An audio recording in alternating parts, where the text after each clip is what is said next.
Hey guys, and welcome to Jenkins 31. Back here today with Josh, and we are doing our awards predictions. I talked about this in the video I did, I believe, yesterday, maybe the day before, and, definitely excited to get this going and feel like the season is sadly winding down.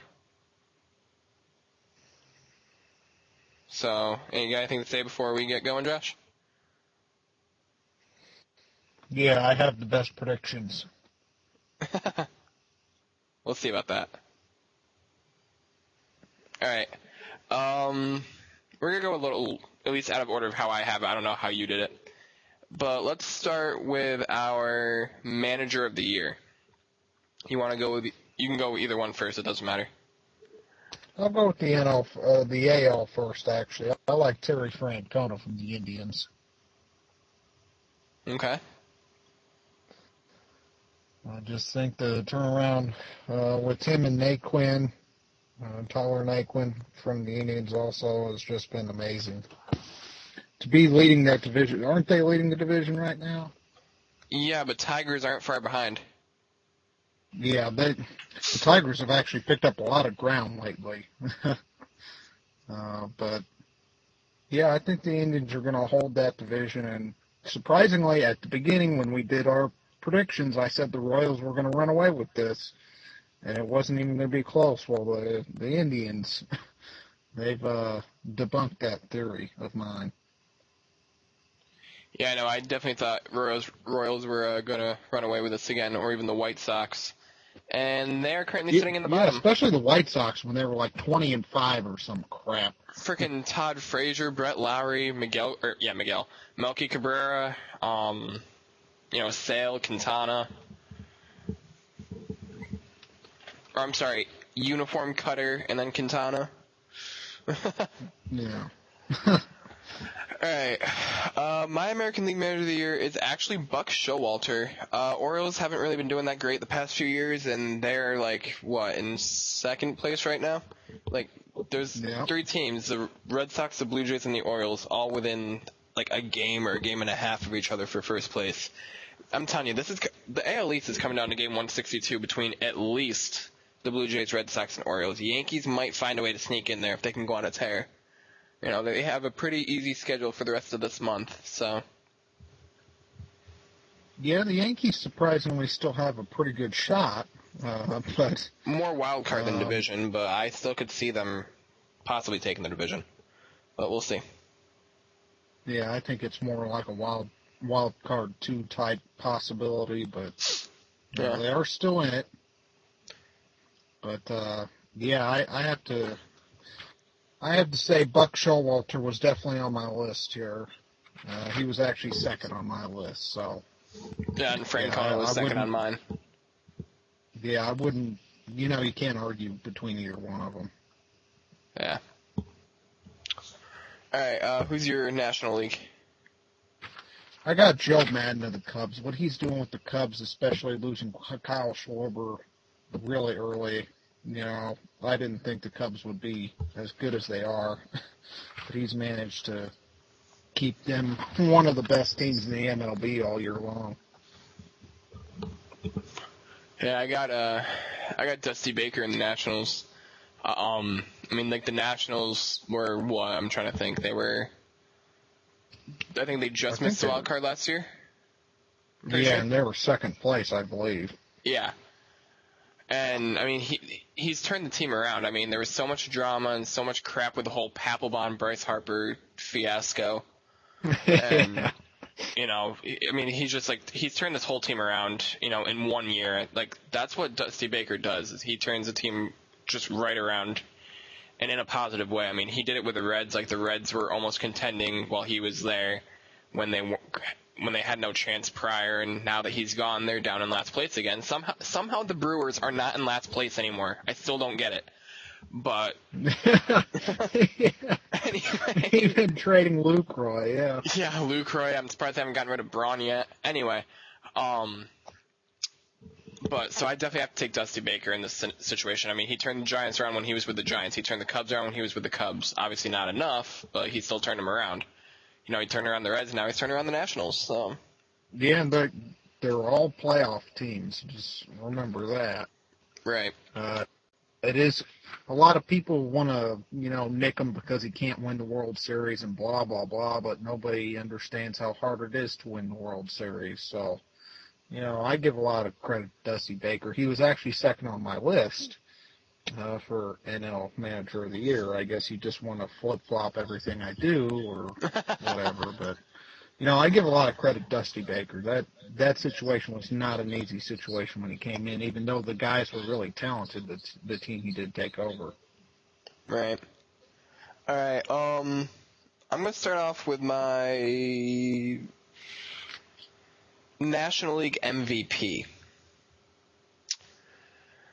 And there's a lot of people, at least in my opinion, who are in line to win this award. And if he doesn't crack the top three that are nominated out of all the players, I'll be incredibly shocked. He's leading the National League in a lot. And I'm surprised that it took him going to a new team to be able to do this. And that's Daniel Murphy. And again, going back to the Nationals, he's turned this team completely around along with Dusty Baker, obviously, on the offensive standpoint. They didn't have a lot of offense in the past couple of years. And right now he's hitting 344, 147 hits, 22 RBIs, and 87 RBI, or 22 home runs and 87 RBIs. How could you not win MVP if you're hitting a steady, almost 350 batting average here in late August?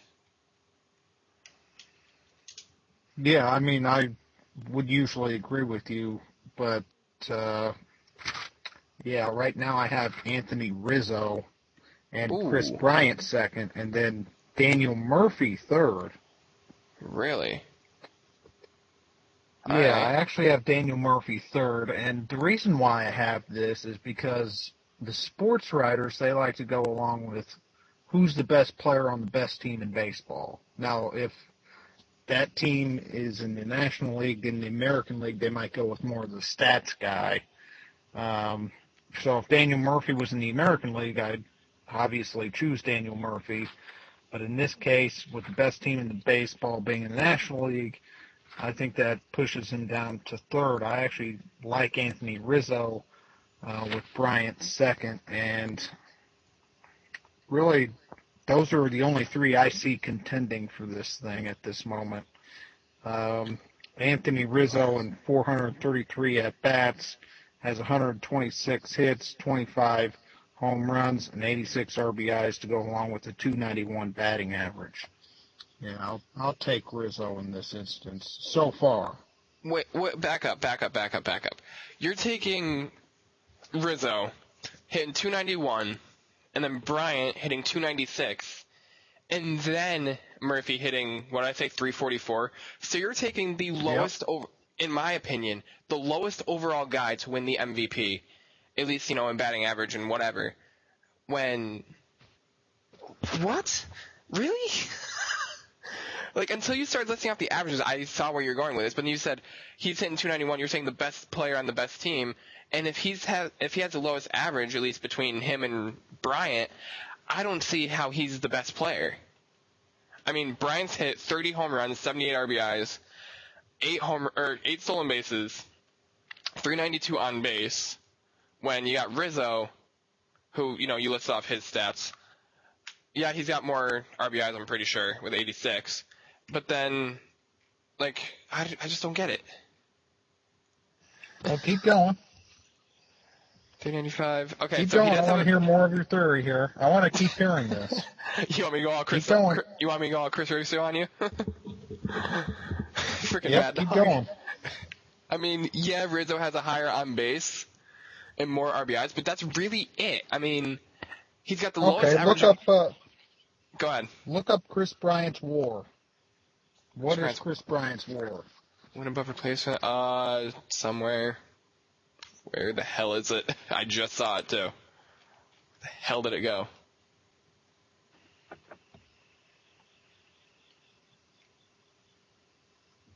No, where'd it go? What the fuck? Oh, what just happened? Oh, it was Facebook, okay. Where did it go? What the hell? Come on, our viewers want to hear the advanced stats here. Shut it. I can't find his WAR right now, and I just had it pulled up, too. Well, Chris Bryant's is 4.7, I'm sure. Rizzo's is 4.7. I do know that. Let me see if I can just, look it up just randomly. But I could see Chris Bryant getting it. I could. And and here's why. Chris Bryant is probably one of the most versatile players in the National League because this season alone, he's played 5 games at first base, 79 at third, 1 at short, 52 in left, 1 in center, and 13. The man can play everywhere except catcher. He could probably even pitch.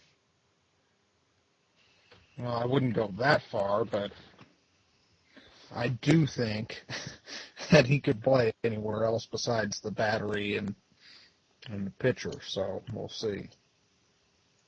Let's see, Chris Bryant's WAR. Anyway, go on to your American League MVP while I look up his win above replacement. Sorry, we're not just broadcasting dead air. My MVP is Mike freaking Trout. Oh, okay.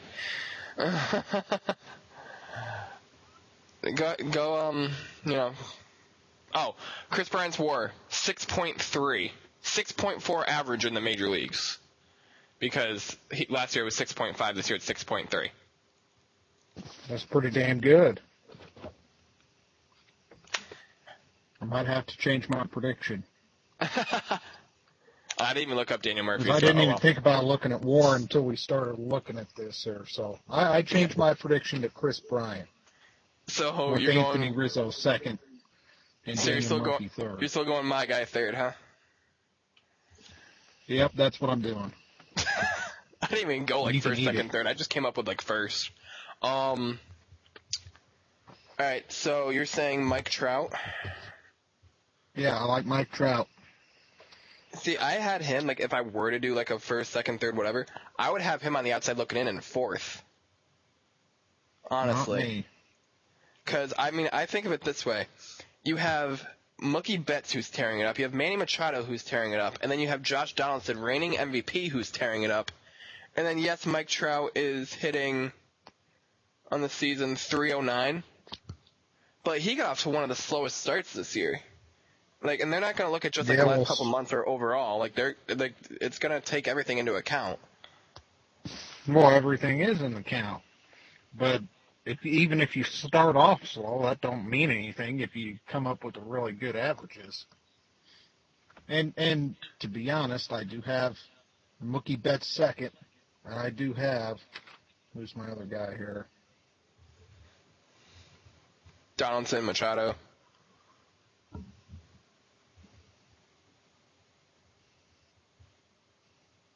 Maybe, no. Which is still pretty damn good. The reigning AL MVP in fourth. Wait, you were cut out. Who do you have in third? Machado? Machado and then Donaldson. All right. So I actually have... Hold on. Yeah.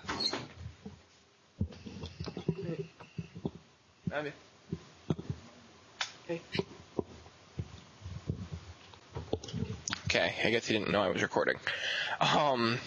I have Machado in first because, honestly, I think part of what MVP is going to come down to, especially if it's mainly between those three that I named off, is which team wins the division. So it's possible. I don't know. I still think Mike Trout is the best player in baseball. He gets my vote for AL MVP. He's had an awesome year.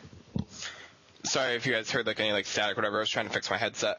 I'm not saying he's not the best player in baseball. I don't think he's having an MVP season. If you even compare it to 2 years ago when he won it last time. Like, Right. I'm saying like overall. Like 2 years ago, 36 home runs, 111 RBIs, 16 stolen bases. Yes, the average was worse, but like this is his third best average right now. Is 309. But then last year, I still don't know how he didn't win it last year. 41 homers, 90 RBIs, 11 stolen bases, 172 hits, 104 runs. But I mean, he's having a down year on hits. I mean, this is his career low, other than his rookie season in 2011. Yeah, he really should have won it last year, and then Josh Donaldson snuck in because they won the division yet again. But I just like Mike Trout in this. I think he's going to tear up in the rest of August and Yeah, the rest of October. September. Yeah, they're not playing in October. Let me tell you that right now. Well, they're playing the first They're like not 2 gonna days. play in October. What's that? I said they're playing the first like 2 days. Well, that don't really count. I know. And I actually want to get your opinion at some point. Don't let me forget on something. When we're done here, maybe we'll do a separate video. I don't know. But Cy Young. Now, there's been a lot of controversy.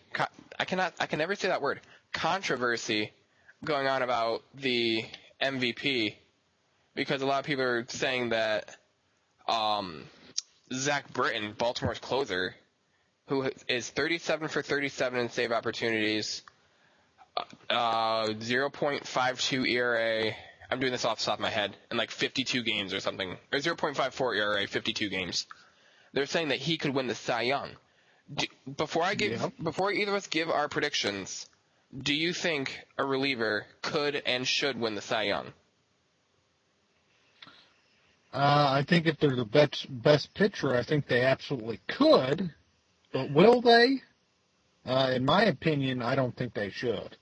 Because they're not pitching every fifth day. Like, they come in for an inning, maybe two on a really, really busy day. But no, I don't think so. I mean, don't they still have the reliever of the year award? Or delivery man or whatever? So, used to be called Rollade's Man of the Year. Yeah, so there's your Cy Young for relievers. Now, I'll go first because I think you went first last time. My American League winner is Toronto Blue Jays young phenom, Aaron Sanchez. If you ask me, he's doing, arguably having the best season in the American League right now for a pitcher. I mean, he's hitting all right. Yeah, with that DH, good job. I'm exhausted. I haven't slept in like 3 days. He's 12-2 with a 2.84 ERA, 23 games started, obviously, 152 innings pitched, and he has 127 strikeouts. I know the ERA isn't great, but it's very good considering the fact that this is only his second season. Yeah, I mean, he's pitching outstanding. Well, second full season, I should say, because he made his debut in 2014.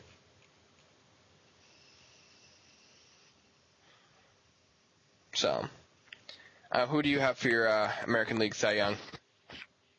Well, you took it right from me. I got Aaron Sanchez, and then I got, what is it? I don't know. What is it? I don't know. I'm trying to think. Oh, Chris Sale's second. Really? But that's my top two. Yeah, I still like Chris Sale. He caught off to a really great start. He's been slowing down lately, but I really think he still should be up in the top 2 or 3. 14-6, no, he's not 3.30 winning. I think it's ERA. going to be Sanchez.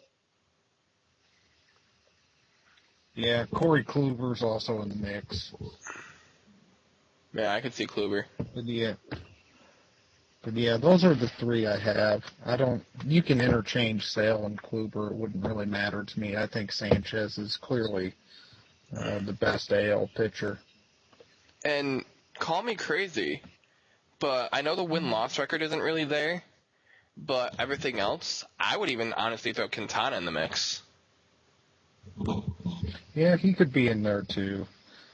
You look at Corey Kluber's ERA even, it's like a little over 3, I think. Yeah, 330. Win loss don't really matter as much as it used to, nor Right. should it, because now a lot of the teams in the American League are all stacked up with their DHs and stuff. I mean, it's hard to keep an ERA in the 2s, so I don't know. But Sanchez has the numbers. He'll win that if he just has a really good September. Yeah. Who do you have for your National League? Well, let's see here. I got Madison Bumgarner. You actually have all this written down? Yes. Oh, wow. Sweet. You got Mad Bum? Yep. That's the guy I'm going with. All right. See, I had a really big dilemma from this one. Like, I was really trying not to take, someone who hasn't pitched since June 26th. But I know you know right where I'm going with this too. But like, I was like looking at like stats and everything, and he's leading the league in just about everything when it comes to pitching. Like, literally, it's either him, Mad Bum, or oh my God. And then a combination between Fernandez and Syndergaard. And that's Clayton Kershaw. I cannot take this from him. I know he only has pitched 16 games this year. I know he's only pitched 121 innings, but in that 121 innings, 145 strikeouts, 11-2 win-loss record, 179 ERA, and let me see if I can find. And then he only has 9 walks. Okay, 9 walks compared to 145 strikeouts. A .73 WHIP. Innings, only 9. Yeah. .73 WHIP, or for those of you who don't know, wins, hits, and innings pitched. Like, how can you not win the Cy Young with that? Honestly. Well, it would be a lot easier if he pitched into, August to give him that, but... I mean, like, I know people are going to be like, oh, Jake Arrieta 15-5, 2.75 or whatever it is. Or, like you're saying, Mad Bum, whatever. Ooh, someone just got injured in the Angels game. I think you're being a little bit of a Dodgers homer here, though. How do you figure? Because he hasn't pitched in a while, man. He hasn't pitched in a while, you're right. But, ooh, okay, that hurts. Sorry. I was trying to see what happened, and I found it. But, like, I get he hasn't pitched in a while, but, I mean, if he has, and he may not even qualify, like, he may not have enough, innings pitched and blah, blah, blah, blah, blah. I don't know. But I'm saying if he does, why not give it to him? I mean, he's leading the league in damn near everything, and really leading the majors in damn near everything. Why not give it to him? What's his WAR? I don't know. I don't look this stuff up like you do. Figure it out. All I know is that the Dodgers are like... I wrote down the stuff of my guys. All I know is that the Dodgers are like, I think 25-6 or something. No, it's a little bit more than that. Or they have way more wins than they do losses once Clayton Kershaw went out. And if you just would do I almost want to figure out what days would have been his start, just to see if they won on his day or not. Because if they didn't win on his day, at all, then they very well could be, 3, 4, 5, 6 games up on the National League West right now, and they may be pretty damn close to clinching this damn division. I nominate that for a video. Had he not gone out. I nominate that for a video. Oh, for a whole separate video? Yeah. I think that would be interesting to talk about and throw the Cy Young in there. I think that's a really good topic for next time. All right. Yeah, let's do it. Let's see. I'm trying to find his WAR quick.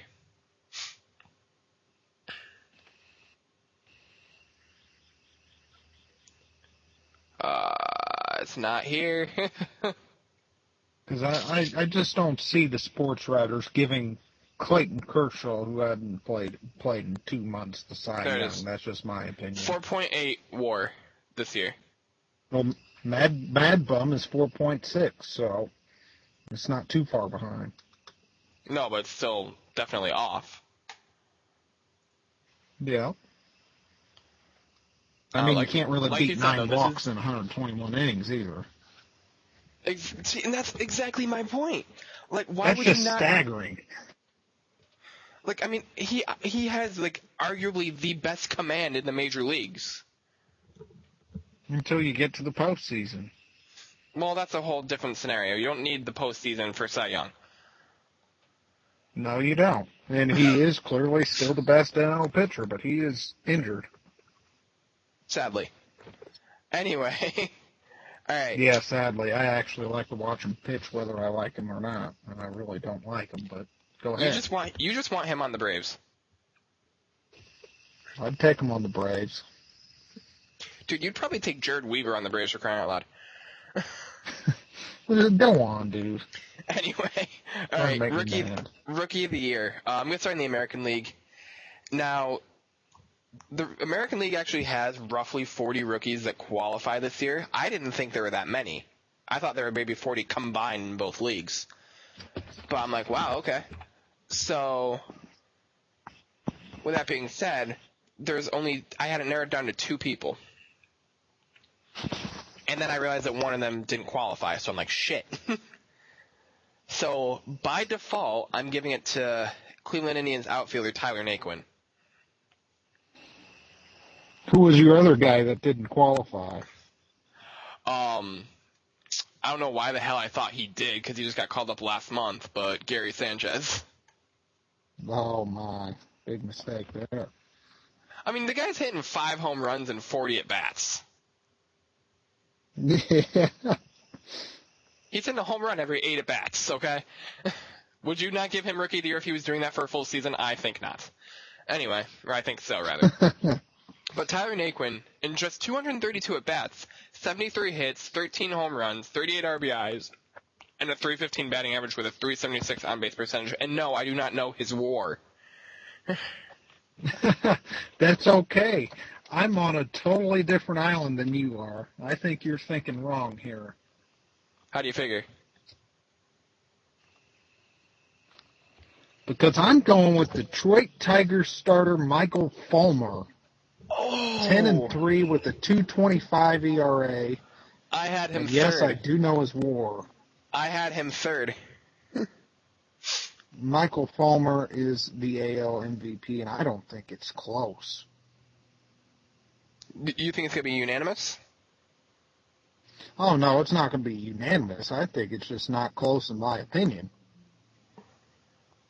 I mean, the guy is pitching outstanding.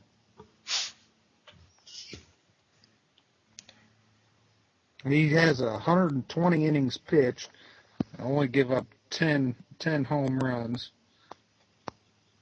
Isn't he pitching tonight, actually? I don't know that for a fact. I haven't gotten to watch anything tonight. Oh, no, he's pitching tomorrow.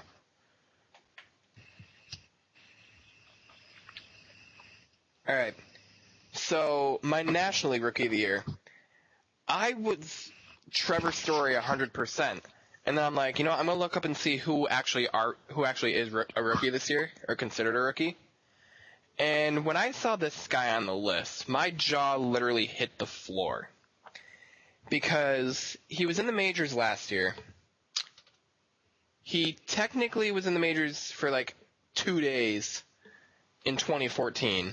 Didn't get an at bat, but oh well. He's like Moonlight Graham, but oh well. Except this guy's actually good. But when I saw this guy was a rookie, I couldn't believe it. And I'm sticking with the Dodgers, and I'm going Corey Seager. Somehow this guy is still a rookie, probably because he only had like 98 at-bats last year. But he's hitting .311, and if you want to consider his rookie year, then he's hitting .315, 25 home runs, and 73 RBIs, a.k.a. his whole career. So, why would you not give him Rookie of the Year? Honestly. Second place, I actually have Seung-Hong Oh, the Cardinals closer. And third place, I have Trevor Story. All right, well, the reason why I'm picking Corey Seager is because he's obviously the best rookie. There's no doubt in my mind. Trevor Story is really close. He has over 20 home runs. He's batting really well. He had that first week where he hit like 7 home runs in 6 games or something ridiculous, and he's really close second. The guy was on pace to hit like 160 home runs this year. Yeah, which we all knew wasn't going to happen, but no, and a lot of people hate that comparison anyway because it's not even going to ever be close. But yeah, that was kind of funny in the first week of the season because all you heard every 24 hours, Trevor Story hit 2 home runs today in his 3rd at bat. Hell, we covered that on the MLB report for how long? I mean, about seriously, a month. On our page, how long did we cover Trevor Story for? At least a month. I'd say we, but really me. I was covering the podcasts. The podcast, I'm talking the actual Facebook page. No. I still am the only one doing the Facebook page, really. Anyway, that's a different topic. Yeah, I'll go with your Dodger. That's fine. I mean, I think had Trevor Story had like another 10 home runs and like 15 points higher in batting average, probably would have went with him, honestly. But I mean, Corey Seager is just blowing up. Corey Seager is the best rookie in baseball right now. I mean, he's blowing everybody out of the water. Yeah. And then I'm right there with Trevor Story. If we're going MLB, I'll go Trevor Story second and then Fulmer third. It's just unfair that Michael Fulmer is in the AL. Yeah. My God, this video is so freaking long. It's already over a half hour long. Alright, so now your playoff MVP. Who you got? You can start either league, I don't care. Alright, I'll go Chris Bryant in the National League. I think the Cubs are going to win the National League pennant this year. I don't see any team that's going to stop them. I think they have the good pitching. I think they have one of the best lineups in the National League. I just don't see how the Cubs lose that. And so I'm going to pick the guy who seems to be the most clutch right now, and that's Chris Bryant. I actually agree with you on that one. I had Daniel Murphy at first, so I'm like, you know what, Cubs are probably going to win most of this. So I'm with you on Chris Bryant. And then I'll start American League for this one. American League, I actually have Mookie Betts because in the past, I think 3 weeks, same thing like Trevor Story. He has in 3 weeks, I think he has 12, 13 home runs with 2-3 homer games. Yeah. So I got Mookie Betts for the playoff MVP. I think that he doesn't seem like he's slowing down anytime soon. No, he's not. And then in the AL for me, I had this down between Tyler Naquin of the Indians and Carlos Beltran of the Rangers. That hurts to hear. It really does. Why? Because it's sad to think of Beltran on a different team, especially Texas. Yeah, I mean, I think these two teams are going to be in the ALCS, and that'll obviously determine who wins the AL MVP. No, it doesn't. I think I'll go with Carlos Beltran here, just because he seems to always be really clutch in the postseason. And playoffs don't determine MVP, just so you know. What's that? Playoffs don't determine MVP, Cy Young, manager, any of that, just so you know. Well, I understand that. I'm talking about the ALCS MVP. Oh, okay. Well, you just said AL MVP, so I'm thinking regular season MVP for a second. No, okay. We already went through that. That's why I was confused. And Carlos Beltran is nowhere near the AL MVP race. Nope. Okay. But he can certainly turn it up in the postseason and get 3 or 4 home runs, bat .320, and have a bunch of on-base appearances and really go away with this award. And I think he will, because the Texas Rangers, even though we talk time and time again how much pitching wins, playoff games, and we say it every year, even though the Rangers lost Prince Fielder, the Rangers still clearly have the best lineup in baseball, and it's not really close in the American League anyway. And no pitchers are going to stop them until they get to the World Series, I don't think. I don't think anybody's rotations are good enough to stop the Texas Rangers. I would have to agree, honestly. So I think it's going to come down to Cubs and Rangers. All right, and who do you got winning the World Series MVP? Well, this one was a tough one. I'll go with Jake Arrieta. You think he's going to pull a mad bum and come and pitch out of the bullpen? No, I don't think he'll do that, but I think he'll have two great World Series performances against the Rangers, because if there was one team that could beat the Texas Rangers on pitching, that is the Chicago Cubs. And I'm just going with the hot hand here, who I think would have blown away in the postseason, and then he's really had a disappointing last few weeks here. But I think he turns it up in October and wins the World Series for the Cubs.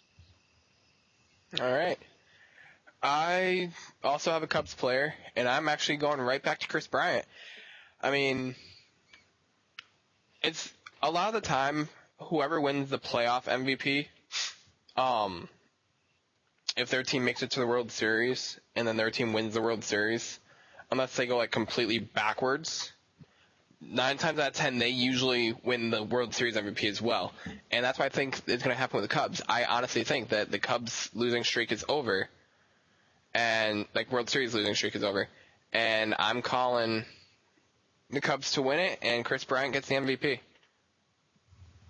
Yeah, I wouldn't disagree. I won't argue with you on that one, but I think if it's going to be any position that's it's going to have to be like a matchup type situation, because if it is like the Indians or something, I could easily see Chris Bryant winning that. But you're going to have to shut down the Rangers if the Cubs are going to beat the Rangers, and I think the pitching would be a lot more important in that instance. Yeah, I mean, I'm not saying pitching isn't important. I'm just, it's not often that you see a pitcher win the World Series MVP. Well, it happened with the Braves. With who? I'm not even getting into that. Anyway, guys. Hold on, how long is this video? Alright, you know what? We'll do it quick. What's your opinion on the MLB shortening their season to 154 games? I think they should shorten it fewer than that. How much fewer? I'm thinking like 135, but they'll never do that.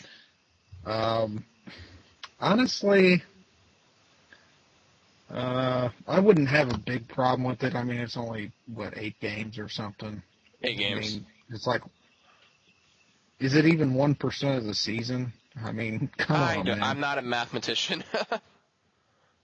But it really wouldn't make no difference to me. 154 games, 162 games, it's all pretty long anyway. You still have everyday baseball. And I think I don't know how they're wanting to rearrange this, but maybe try to get rid of some of the cold elements of October, or try to move it from April and get it closer to a May start. I think what I'm hearing is they want to make, oh my God, 3 home runs in the inning by the Yankees. I think what I'm hearing is they want to make the World Series, the wild card, an actual series instead of just one game, is what I'm hearing. Which actually I think I'd be more in favor of that. I think it would be better if it was like a 3-game series instead of, I don't want to see a 5-game series for the wild card. I definitely don't want to see that. I want to see a 3-game series, and that would be perfectly fine by me. I would have to agree with you, honestly. A 5-game series is totally dumb. It's just wild card teams. I really don't like the one game and done, because you play a whole year of series. They're basically 3 and 4 game series. Why would you want to make it a 5-game series if it's just 2 wild card teams? Right. And why would you even want to make it a 1-game playoff yeah, like really they go started three. with. It's You know. yeah, go 3, make it a wild card. It's close to sudden death, but you still get a turnaround and still have a chance. Yep. You Which the play Yankees 3-game series all year which the long. Yankees You could have might as used well last play. year. Yeah, they could have, but I just think it's dumb. 1-game Yeah. series. I really hate that. All right, guys. Thank you so much for Well, watching the hold on. I bullpen. got one Oh, more thing. okay. Because they are wanting to switch more rules than just that. And I will let you know about that here in just a second. 1. You smart ass. I really don't feel like going Dave Champion on you today. I'm just saying, like, this But they video were is already. wanting to I'm just also. saying this video is already 41 minutes long. Who cares? You also got they want to add like a pitching clock too. I talked about that a little bit. Yeah. Yeah, they Yeah. wanted to add a pitching clock. I can't remember how long it's supposed to be, 15 or 30 seconds. I can't remember. 20 seconds actually. But 20 seconds, okay. Yeah, I don't have them pulled up. But anyway, what's your thoughts on the pitching clock? Well, here's my thing. They tested it out in the minor leagues. They tested it out back in 2013, I believe it was, at the World Baseball Classic. And honestly, the player that people call the human rain delay, David Ortiz, because he will take a pitch and he'll walk around in the batter's box a little bit. He still gets pitch off 2 pitches within 20 seconds of each other. So really, what difference would it make? Like, he has the longest time in between receiving pitches at 18. I think it was 18.14 seconds. I was watching it on MLB Network earlier. And so really, I mean, what kind of difference would it make, honestly? Like, if anything, I feel like it would almost take longer because, those pitchers who are firing them off after, 13 seconds, it's going to make them take another 7 seconds. And really, is the game going to be that much shorter, if at all? Yeah, see, that's what I don't like either. I think people overreact to certain situations, and the guys going in and spitting on their gloves after every pitch and hitting the bat to their cleats and all this other crap they do, and adjusting their batting glove. I don't think it really makes a difference at all, honestly. I mean, if you want to shorten the game by 1 minute, I mean, nobody cares. Really. 1 minute doesn't matter. Okay. And that's really what it would be shortening it for, is a minute. Yeah, it wouldn't be shortening it at all, really, if at all. I mean, because it's probably going to be the same amount of time either way. Why are we wanting to put in the pitching clock and all this? I think that would just frustrate more people than it would, make the game have more action. Right. I don't know. I think it's just a waste of time, honestly. No pun intended. Yeah, I don't know. They're trying to get more action in baseball, and they're trying to. I heard something on the radio today too, where they were talking about getting rid of the DH in the American League, which I don't know if is actually true or they were just talking about it, but. Yeah, they're talking about making the leagues the same, whether if you get rid of the DH in the American League or add a DH in the National League. Yeah, which wouldn't make sense if you're wanting more action. I don't think you want to take out the DH because more teams get more runs if you do have the DH. So I don't think that's really something to consider, although the old-timers in baseball would really enjoy that because they want the pitcher to also hit and actually be like a real player out there instead of just pitching. Hell, why not have both 10-man lineups? Yeah, it wouldn't be a bad thing in my eyes, but then the pitch clock might make sense. It still wouldn't change a whole lot. No, but I mean the game wouldn't end up being 3.5 hours because you figure you're factoring in an additional at least 4 at bats a game. And you figure games are on average 3 hours and 15 minutes.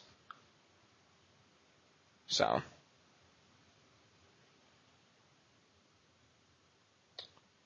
right, guys. Well, I think I might have lost him, so I'm going to get this intro or outro done real quick. So, thank you guys so much for watching episode, I believe this is 3 of the bullpen, maybe 4. We'll talk to you guys next time talking about Clayton Kershaw and all the sabermetrics and stuff. Anyway, that's going to be it for us. Be sure to like, comment, subscribe, and share, and I'll be talking to you guys later. Peace, I'm out.